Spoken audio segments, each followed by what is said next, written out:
প্রমাণ দেখিয়ে এবার হিরণময় যে নির্দোষ এটা অভির কাছে প্রমাণ করলো ছুটি। হ্যাঁ বন্ধুরা, আমরা এমনটাই দেখতে পারবো প্রতিজ্ঞা ধারাবাহিকের পরবর্তী আপডেটে। তো চলো বিস্তারিত জেনে আসি কি অপেক্ষা করছে আমাদের জন্য।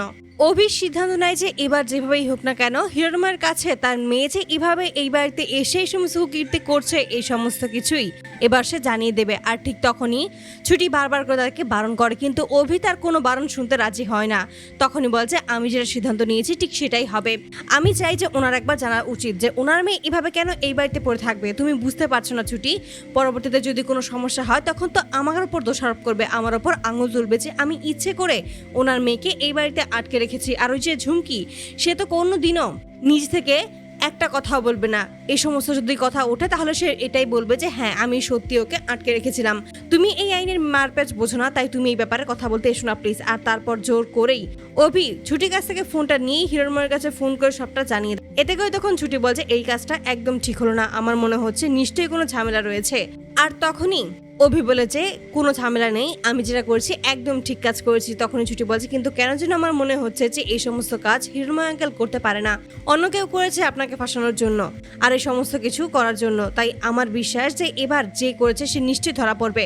আমাদের একবার সবটা খুব ভালোভাবে খুঁজে দেখতে হবে। ঠিক তখনই বলছে কি সমস্ত বলছেন আপনি, আমরা কি খুঁজে দেখবো? ঠিক সেই মুহূর্তে বলছে আপনাকে কিছু করতে হবে না, আমি সবটা এবার খুঁজে বের করব।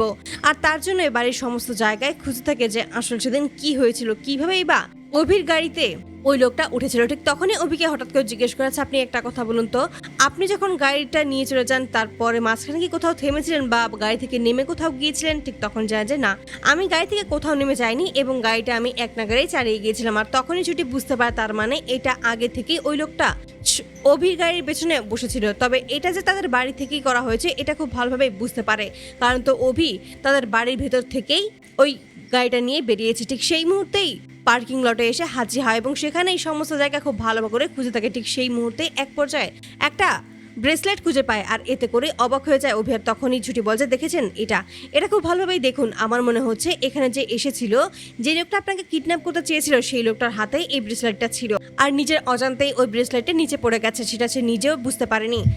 আপনি এখন তো বুঝতে পারছেন যে এই সমস্ত কিছু কে করেছে। হিরণময় আঙ্কেল কোনোভাবেই এরকম একটা জঘন্য কাজ করতে পারে না। ঠিক তখনই ওখানে ফুটেজ টেক করতে যায় ছুটি আর অভি এবং সমস্ত কিছু দেখেই তখন বুঝতে পারে সত্যি সে কত বড় ভুল করেছে। হিরণময় আঙ্কেল যে সত্যি নির্দোষ এটা সে বুঝতে পারে। ঠিক তখনই ছুটি ওই ব্রেসলেটটা দেখিয়ে বলছে এবার এটা খুব ভালোভাবে দেখুন এবং বোঝার চেষ্টা করুন যে এটা কার হতে পারে এবং কেই বা এখানে এসেছিল। তো বন্ধুরা, তোমরা কি চাও যেন এবার এভাবে সমস্ত কিছু দেখিয়ে যেন হিরণময় যে নির্দোষ এটা যেন এবার ছুটি অভির কাছে প্রমাণ করতে পারে? অবশ্যই তোমরা তোমাদের মতামত কমেন্ট বক্সে জানতে ভুলো না। ধন্যবাদ।